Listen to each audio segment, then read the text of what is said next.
இந்த முறையும் ஐக்கிய நாடுகள் சபையினுடைய தீர்மானம் என்பது எங்களுக்கு முதுகில் அடித்தது என்பதை விட முகத்தில் அறைந்ததாகத்தான் பார்க்கிறோம். ஏன்னா இன்று வரை எந்த நடவடிக்கையும் எடுக்காத நிலைமை என்பது அமெரிக்காவினுடைய இரட்டை முக தோற்றத்தை காட்டுகின்றது.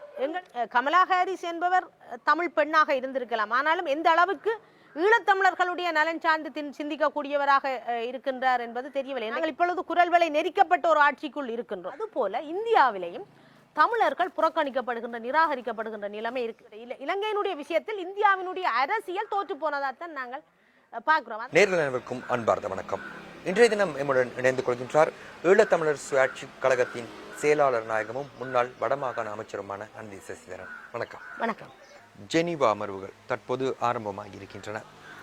வழமையாகவே நீங்கள் ஜெனீவாவிற்கு சென்று குரல் கொடுக்கக்கூடிய ஒருவர், இந்த முறை உங்களது குரல் எவ்வாறு அங்கு ஒலிக்கின்றது? இந்த முறை செல்வதற்கு தயாராகத்தான் இருக்கின்றோம். ஆனால் கோவிட்-19 காரணமாக போக்குவரத்தும் இங்கிருக்கின்ற சுகாதார நடைமுறைகள் அங்கிருக்கின்ற பிரச்சனையும் இருக்கின்றது. அதே நேரம் ஐக்கிய நாடுகள் சபைக்குள் இப்பொழுது வெளியாட்களை எடுக்காமல் தங்களுடைய நிகழ்ச்சி திட்டத்தை கொண்டு போவதாக அறிவிக்கப்பட்டிருக்கின்றது. எனவே இந்த முறை நாங்கள் சூம் வழியூடாகவோ அல்லது ஸ்கைப் ஊடாகவோ நாங்கள் எங்களுடைய கருத்துக்களை சொல்வதற்காக தீர்மானித்திருக்கின்றோம். இந்த முறையும் ஐக்கிய நாடுகள் சபையினுடைய அந்த தீர்மானம் என்பது எங்களுக்கு முதுகில் அடித்தது என்பதை விட முகத்தில் அறைந்ததாகத்தான் பார்க்கிறோம். ஏனென்றால் ஒரு 11 வருடங்கள் யுத்தம் முடிந்து நாங்கள் ஒரு விக்டிமாக எங்களுக்கு நீதி கிடைக்க வேண்டும் என்கின்ற பக்கத்தில் போராடி வருகின்ற எங்களுக்கு எங்களுடைய பிரச்சனைகளை செவிமடுக்க இல்லை என்று நாங்கள் பார்க்கின்றோம். இப்பொழுது கூட இங்கிருக்கின்ற தமிழ் தேசியம் சார்ந்த கட்சிகளுடைய தலைமைத்துவம் கையொப்பம் இட்டு அனுப்பின அந்த கோரிக்கையை கூட அவர்கள் வாசித்தார்களோ வாசிக்கவில்லையோ என்ற அளவுக்கு தான் தீர்மானம் கொண்டு வரப்பட்டிருக்கிறது. நான் என்னுடைய அனுபவத்தில் கடந்த காலங்களில் வந்த தீர்மானத்தை விட இது மிக மோசமான தீர்மானமாகத்தான் நாங்கள் பார்க்கின்றோம். ஏனென்றால் தமிழர் ஒரு தேசிய இனம், ஒரு இன அழிப்பு நடந்ததுன்றதை கூட எங்கேயுமே ஏற்றுக்கொள்ளாதது மட்டுமில்லை, மென்மையாக அந்த நாங்கள் சின்ன பிள்ளைகளுக்கு கண்டிக்கிற மாதிரியான ஒரு மென்மையான அணுகுமுறையைத்தான் ஐக்கிய நாடுகள் சபை இலங்கை மீது கொண்டு வந்திருக்கிறது. எனவே இந்த இடத்தில் நாங்கள் ஈழத்தமிழர்களுக்கு ஆதரவாக எந்தெந்த நாடெல்லாம் நாங்கள் அது வேண்டாம் இது வேண்டாம் அது வேணும் இது வேணும் என்று இல்லை, எந்தெந்த நாடு ஈழத்தமிழர்களுக்கு ஆதரவாக குரல் கொடுக்க கூடிய நாடுகள் இருக்கு, அந்த நாடுகள் எல்லாத்திலையுமே நாங்கள் பேச வேண்டியவர்களாக இருக்கின்றோம். எல்லா நாடுகளிலும் அரசியலிலும் கல்வியிலும் சிறந்து விளங்குகின்ற எங்களுடைய மக்களால் அந்த நாட்டில் தங்களுடைய ராஜதந்திரத்தை செலுத்தவில்லை என்ற ஒரு கவலை இருக்குது. அதனுடைய வெளிப்பாடு தான் இன்றைக்கு எல்லா நாடுகளுமாக சேர்ந்து ஒரு நீர்த்து போகின்ற அல்லது எங்களுடைய காலம் கடந்த நீதி மறுக்கப்பட்ட நீதி என்ற அளவுக்கு இங்கு இப்பொழுது கொண்டு வந்து விட்டு இருக்கின்றது. எனவே மிக பெரும்பான்மையாக வகிக்கக்கூடிய ஆளுமை உள்ள மக்களை கொண்டிருக்கின்ற நாடுகளில், புலம்பெயர்ந்த நாடுகளில் இருக்கின்ற ஈழத்தமிழர்கள், ஏன் உலகத் தமிழர்கள் அத்தனை பேருமே அந்த நாடுகளுடைய ராஜதந்திரிகளுக்கு அழுத்தங்களை பிரயோகிப்பதன் ஊடாக இனிவரும் காலங்களிலாவது ஐக்கிய நாடுகள் சபை ஈழத்தமிழர்களுக்கு எங்களுக்காக கதைக்க வேண்டும் என்று இல்லை, அவர்கள்ட்ட உண்மையை அல்லது நீதியை கதைக்க வேண்டும் என்று பார்க்கிறோம். இதுல இன்னொரு வருத்தமான விஷயத்தை சொல்லணும். அமெரிக்காவினுடைய தூதுவராக இருந்தவர் அண்மையில் 11 வருடங்கள் கடந்து கோத்தபாய ராஜபக்ஷ சரணடைந்தவர்களை கொன்றுவிட்டேன் என்று தனக்கு தெரிவித்த ஒரு செய்தியை ஒரு சூம் நிகழ்ச்சி ஊடாக தெரியப்படுத்தி இருக்கின்றார். ஆனாலும் காலம் கடந்து அவர் கூறினாலும் கூட இந்த கருத்தை ஐக்கிய நாடுகள் சபை அவருடைய நேரடி சாட்சியமாக பெற்றுக்கொண்டு சரணடைந்தவர்கள் இருக்கிறவர்களையாவது விடுவிப்பதற்கான ஏற்பாடுகளை செய்ய வேண்டும். எனவே இதுக்கு நான் சொல்ல வேண்டும் நீ சொல்ல வேண்டும் என்று யாரும் எதிர்பார்க்க தேவையில்லை. அவருடைய பகிரங்கமான அந்த வாக்குமூலத்தையே கோத்தபாய ராஜபக்ஷ அரசாங்கத்தின் ஊடாக பிரயோகித்து இந்த நீதியை பெற்றுக்கொள்வதற்கு உந்து சக்தியாக இருக்க வேண்டும். ஆனால் கவலை என்னென்றால் அமெரிக்காவினுடைய பிரஜையாக இருந்த கோத்தபாய ராஜபக்ஷ இவ்வாறான ஒரு போர்க்குற்றத்தில் ஒரு மனித குலத்துக்கு எதிரான குற்றத்தை மிக மோசமாக நடத்தியதாக அந்த தன்னுடைய சிட்டிசன் இருக்கின்ற நாட்டினுடைய தூதுவருக்கே தெரியப்படுத்தி இருக்கின்றார். தன்னுடைய நாட்டு பிரஜை இவ்வாறு ஒரு மோசமான செய்ததுக்கு இன்று வரை எந்த நடவடிக்கையும் எடுக்காத நிலைமை என்பது அமெரிக்காவினுடைய இரட்டை முக தோற்றத்தை காட்டுகின்றது. எங்களுக்கானவர்கள் போலவும் தங்களுடைய நாட்டினுடைய நலன் சார்ந்து அரசாங்கத்தினுடைய போகின்ற அவர்களிடம் எவ்வாறு இந்த மனித குலத்துக்கு எதிரான குற்றங்களுக்கு இருந்து நீதியை பெற்றுத் தருவதற்கு அடிபட முடியும் என்ற கேள்வியும் இந்த இடத்தில் இருக்கு. அமெரிக்கா தொடர்பில் கூறியிருந்தீர்கள். தற்போது அமெரிக்காவின் ஜனாதிபதி ஜோ பைடன், உபஜனாதிபதி கமலா ஹாரிஸ் ஒரு தமிழ் பெண்மணி, இவரிடமிருந்து ஒரு நியாயம் கிடைக்கும் என்ற ஒரு எதிர்பார்ப்பு ஈழத்தமிழர்களுக்கு இருக்கின்றதா? அமெரிக்காவில் ஆட்சி மாற்றம் ஒன்று வந்திருக்கின்றது. நான் நினைக்கின்றேன், நாங்கள் அரசியலுக்குள் வந்த காலத்தில் அப்பொழுது இங்கிருக்கின்ற அமெரிக்கன் எம்பசியில் இருந்தவர்கள் கூட கடந்த ஆட்சிக்கு முந்தைய ஆட்சியில் நல்ல நிலையில் எங்களுடன் சேர்ந்த எங்களுடைய கஷ்டங்கள் கவலைகளை பகிர்ந்து கொள்ளக்கூடிய நிலையில் இருந்தவர்கள் இருந்திருக்கின்றார்கள். எனவே இந்த ஆட்சி மாற்றம் என்பது சில சமயம் பழையவர்கள் எங்களுடைய கஷ்டங்களை உணர்ந்தவர்கள் மீண்டும் பதவிகளுக்கு வரக்கூடிய ஒரு சூழலை ஏற்படுத்தலாம் என்று நான் நம்புகின்றேன். அதே நேரம் கமலா ஹாரிஸ் என்பவர் தமிழ் பெண்ணாக இருந்திருக்கலாம், ஆனாலும் எந்த அளவுக்கு ஈழத்தமிழர்களுடைய நலன் சார்ந்து சிந்திக்கக்கூடியவராக இருக்கின்றார் என்பது தெரியவில்லை. இன்றைக்கு நாங்கள் தமிழர்கள் என்று கருதுகின்ற பலர் எங்களுக்கு எதிரான இந்த தாய் நாட்டிலேயே எங்களுக்கு எதிரான பல செயல் திட்டங்களை முன்னெடுக்கின்ற பொழுது அமெரிக்காவில் சிறிய வயதில் போன தமிழ் பெண் அந்த நாட்டு கலாச்சாரத்திற்குள் வாழ பழகி கொண்ட ஒரு பெண்ணிடம் நாங்கள் எப்படி ஈழத்தமிழர்களுடைய பிரச்சனைகளுக்கான பக்கத்தை பார்க்கலாம் என்று போகலாம். ஆனாலும் இதில் இன்னும் ஒரு விடயம், வெளியுறவு கொள்கை என்பது அவர்களுக்கு ஒன்றாகத்தான் இருக்க போகின்றது. அதில் பெரிய மாற்றங்களை செய்ய முடியாது. ஆனாலும் இந்த அமெரிக்காவினுடைய இந்த ஆட்சி மாற்றம் சில சமயம் ஈழத்தமிழர்களுக்கான சாதகமான நிலையை கொண்டு வருவதற்கு எங்களுடைய மக்களும் அங்கிருக்கின்ற அமெரிக்காவில் இருக்கிற எங்களுடைய நிறைய அமைப்புகள் இருக்கின்றார்கள், ஈழத்தமிழர்கள் சார்ந்த அமைப்புகள் இருக்கின்றார்கள், அதே போல மனித உரிமை அமைப்புகள் இருக்கின்றார்கள். அவர்கள் எல்லாருமே அந்த அழுத்தங்களை கொடுக்க வேண்டும். நிச்சயமாக எங்கட இடத்தில் தமிழ் தலைமைகள் ராஜதந்திரம் சாணக்கியம் என்று சொல்கிறார்கள், செய்கிறார்கள் இல்லை. ஆனால் அங்கு இருப்பவர்கள் ராஜதந்திர ரீதியாக மிக தந்திரமாக தங்களுடைய வேலை திட்ட நகர்வுகளை செய்ய முடியும் என்று நாங்கள் நம்புகின்றோம். என்றால் தாயகமும் தமிழ்நாடும் புலமும் சேர்ந்துதான் ஒரு நல்ல தீர்வை எட்டலாமே ஒழிய எங்களால் மட்டும் என்னடா நாங்கள் இப்பொழுது குரல்களை நெரிக்கப்பட்ட ஒரு ஆட்சிக்குள் இருக்கின்றோம். எனவே நாங்கள் இங்கிருந்து சில விருப்பங்கள் அபிலாஷைகளை சொல்லுவோம், அதனை நிறைவேற்ற வேண்டியவர்கள் புலம்பெயர் தமிழர்களாகத்தான் இருக்கின்றனர். தமிழகத்தில் எந்த வகையிலும் ஈழத்தமிழர்களுக்கான ஆதரவு என்றுமே இருந்திருக்கின்றது, அனைத்து சந்தர்ப்பங்களும் இருந்திருக்கின்றது. ஆனால் அதே தமிழகம் இருக்கின்ற இந்தியாவில் மத்திய அரசாங்கத்தின் கொள்கைகள் மாறுபட்டதாகத்தான் காணப்பட்டிருக்கின்றது. இந்த நிலையில் எவ்வாறு இந்தியா போன்ற நாடிடமிருந்து நீங்கள் நியாயத்தை எதிர்பார்க்க முடியும்? தாய் தமிழ்நாடு எப்பவுமே ஈழத்தமிழர்களுக்கு ஆதரவாகத்தான் இருக்கும். ஆனால் தமிழ்நாட்டில் கூட இலங்கையில் ஈழத்தமிழர்கள் எவ்வாறு ஒடுக்கப்படுகின்றார்களே அதுபோல இந்தியாவிலேயும் தமிழர்கள் புறக்கணிக்கப்படுகின்ற நிராகரிக்கப்படுகின்ற நிலைமை இருக்கு. இந்தியாவினுடைய நிலைப்பாடு எப்பவுமே தன்னுடைய பூகோள நலன் சார்ந்து சிங்கள அரசுடன் ஒரு இணக்கப்பாட்டை வைத்துக்கொண்டு தன்னை பாதுகாத்து கொள்ள வேண்டும் அல்லது தன்னுடைய நலனை கொண்டு வர வேண்டும் என்பதற்காக தமிழர்களை, தேசிய இனமான தமிழர்களை அவர்களை எப்பவும் அவர்கள் நினைக்கின்றார்கள். தாங்கள் என்னதான் அடிச்சா என்ன உதைச்சா என்ன, தமிழர்கள் எப்பவுமே இந்தியாவினுடைய காலில் கட்டிப்பிடிச்சு கொண்டு கெஞ்சி கொண்டு நிற்பார்கள் என்ற ஒரு புலியான கணக்கொண்டை அவர்கள் போட்டுக்கொண்டு இருக்கின்றார்கள். ஆனால் நாங்கள் எப்படி யோசிக்கிறோம்னா, இந்தியாவை நாங்கள் யோசிக்க இல்லை, தமிழ்நாட்டை யோசிக்கிறோம்.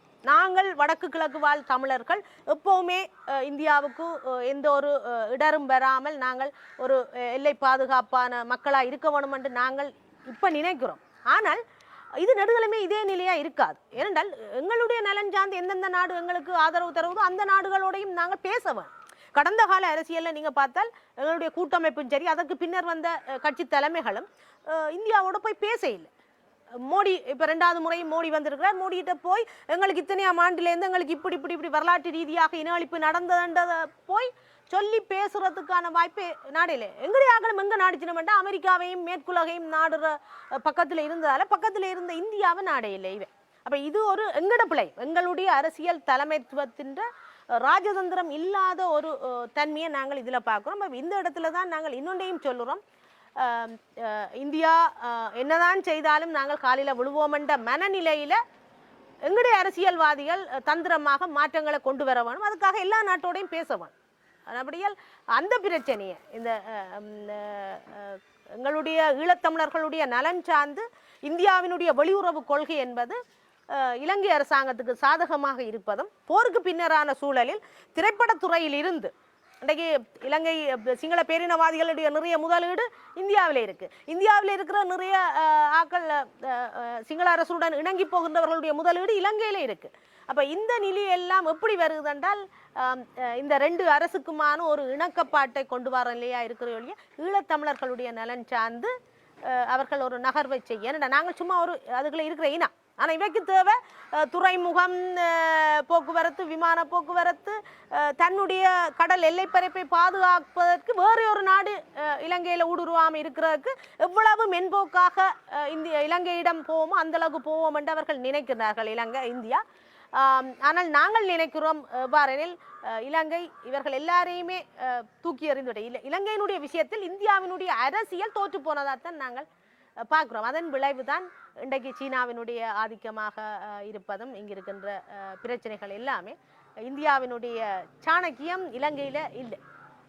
சீனாவின் பிரவேசம் தற்போது அதிக அளவில் ஆதிக்கம் செலுத்துகின்றது. அதே போன்று பாகிஸ்தான் பிரதமரின் இலங்கை வருகை, இது இந்தியாவின் அடுத்தடுத்த நகர்வுகள், இது அனைத்துமே இந்த ஜெனீவா அமர்வுகளோடு இணைந்ததாகவே தான் நடந்து கொண்டிருக்கின்றது. இது தொடர்பில் உங்களின் கருத்து என்ன?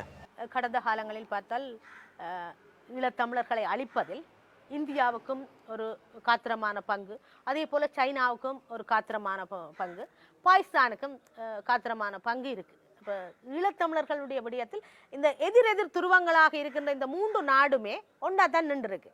அப்போ இந்த பக்கத்தில் இன்றைக்கு ஐக்கிய நாடுகள் சபையில் இலங்கை தனக்கு எதிராக இந்தியா ஒன்றும் செய்துவிடக்கூடாதுன்றதை அச்சுறுத்துற ஒரு அல்லது நான் சீனாவின் பக்கம் போயிடுவேன், சீனாவிட்ட நாங்கள் இவற்றையெல்லாம் வழங்கி விடுவோம் என்று ஒரு வெருட்டி அந்த அச்சுறுத்தலுக்குள்ள இந்தியா தங்களுக்கு சாதகமாக ஐக்கிய நாடுகள் சபையில் தொழிற்பட வேண்டும் என்பதற்கான வேலை திட்டமாகத்தான் நாங்கள் இந்த சீனாவினுடைய வேலை திட்டங்களை இங்கே பார்க்கிறோம். அதே நேரம் இப்பொழுது பாகிஸ்தான் பிரதமருடைய வருகை கூட ஐக்கிய நாடுகளுடைய சபையில் தங்களுக்கு இலங்கைக்கு ஆதரவான வேலை திட்டமும் ஏற்கனவே சீனா பாகிஸ்தான் எல்லாம் கடந்த காலங்களில் தொடர்ச்சியாகவே இலங்கைக்கு ஆதரவாகத்தான் ஐக்கிய நாடுகள் சபையில் தொழிற்பட்டிருக்கிறது. இந்த முறை சில சமயம் இந்தியா தங்களுக்கு மாறாக தொழிற்பட்டாலும் என்பதற்காக அவர்களை தங்களுடைய பிடிக்குள் அல்லது தங்களுடைய கட்டுப்பாட்டுக்குள் வைத்திருப்பதற்காக இந்த அணுகுமுறைகளை நாடி இருக்கலாம் என்று நாங்கள் நினைக்கிறோம். ஏனென்றால் இந்தியாவை நாங்கள் வெறுட்டுகளை வச்சுக்கோம். ஏனென்றால் கடந்த காலத்தில் இந்தியா வெளியுறவு அமைச்சர் ஜெய்சங்கர் அவர்கள் வந்த பொழுது கூட இங்கு சில ஊடகங்கள் எழுதிச்சது ஜெய்சங்கர் இங்கு கோத்தபாய ராஜபக்சவை ஜனாதிபதியை வெறுட்டி போட்டு போயிட்டார். அதான் உண்மை, அது இல்லை, மாறாகத்தான் நடந்தது. இங்கு இவர்கள் இன்னதுதான் நாங்கள் செய்வோம் என்றதை மிக தெளிவாக சொன்ன பிறகு அவர்கள் அங்கு சென்றிருந்தார்கள். எனவே இப்பொழுது இந்தியாவினுடைய கை இங்கு வலுவிழந்ததாக பார்க்கின்ற பொழுது அவர்கள் தங்களுக்கு சாதகமான அல்லது ஈழத்தமிழர்களுக்கு சாதகமாக அவர்கள் முடிவெடுத்து விடக்கூடாது என்பதற்காக தான் இந்த அரசியல் நாடகத்தை அரங்கேற்றி வந்திருக்கின்றார்கள். வெளிப்படையாகவே சீனாவும் பாகிஸ்தானும் தாங்கள் போரை வெல்வதற்காக பயங்கரவாதம் என்ற நாங்கள் ஒரு இன விடுதலைக்கு போராடிய இனத்தை பயங்கரவாதத்துக்கு ஒழிப்பதற்காக நாங்கள் எல்லாம் உங்களுக்கு ஆதரவு தந்தோம் என்று சொல்லி பேசுகின்ற நிலைமையும் இந்தியாவையும் எத்தனையோ தரம் இந்த ஆட்சியாளர்கள் சொல்லிவிட்டார்கள். இந்தியாவினுடைய வகிபாகம் இல்லாமல் நாங்கள் இந்த போரை வென்றிருக்க முடியாது என்றதையும் சொல்லி இருக்கின்றார்கள். எனவே இப்பொழுது எல்லாருமே இலங்கை அரசாங்கத்தை கைக்குள் போட்டுக்கொண்டு தங்களுடைய பூகோள நலன் சார்ந்த நடவடிக்கைகளை மேற்கொள்வதற்குத்தான் தயாராக இருக்கின்றனர். விடுதலை போராட்டம் ஒரு தனி ஈழத்துக்கான போராட்டம். அந்த போராட்டம் மௌனிக்கப்பட்டு விட்டது. ஆனால் இன்றைய நிலையில் உங்களின் மனதில் அந்த தனி ஈழம் என்ற கோரிக்கை இன்றும் இருக்கின்றதா? 30 வருட காலமாக ஒரு இன விடுதலை போராட்டத்திற்குள் எங்களுக்கு ஒரு தனி நாடு, தமிழீழம் எங்களுக்கு என்ற ஒரு நாடு அமைய வேண்டும் என்ற பக்கத்தில் பயணித்தவர்கள் நாங்கள். 40,000க்கு மேற்பட்ட மாவீரர்களையும் மிக பெருமதியான உயிர்களையும் இழந்தவர்கள். அப்போ நாங்கள் சும்மா இலக்கையிலேருந்து ஒரு கொள்கைக்காக ஒரு இலட்சியத்திற்காக இவ்வளவையும் நாங்கள் விலை கொடுத்த நாங்கள் எங்களுடைய அடிமனதில் இப்போவும் எங்களுக்கென்ற ஒரு தாயகம் இருக்க வேண்டும் என்ற எண்ண துடிப்பு இப்பவும் இருக்கு. இது எனக்கு மட்டுமில்லை, அத்தனை ஈழத்தமிழர்களுக்குமே எனக்கென்ற ஒரு தாயகம் இருக்க வேண்டும். ஏன்னா நாங்கள் இந்த நிழல் அரசாங்கத்துக்குள்ள வாழ்ந்துட்டோம்.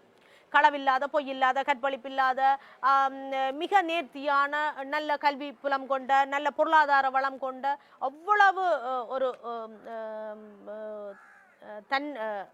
தற்சார்பு பொருளாதாரத்துக்கு கட்டியெழுப்பப்பட்ட ஒரு நிழல் அரசாங்கம் எங்கட நாடு, எங்கட பூமி என்று வாழ்ந்துட்டோம்.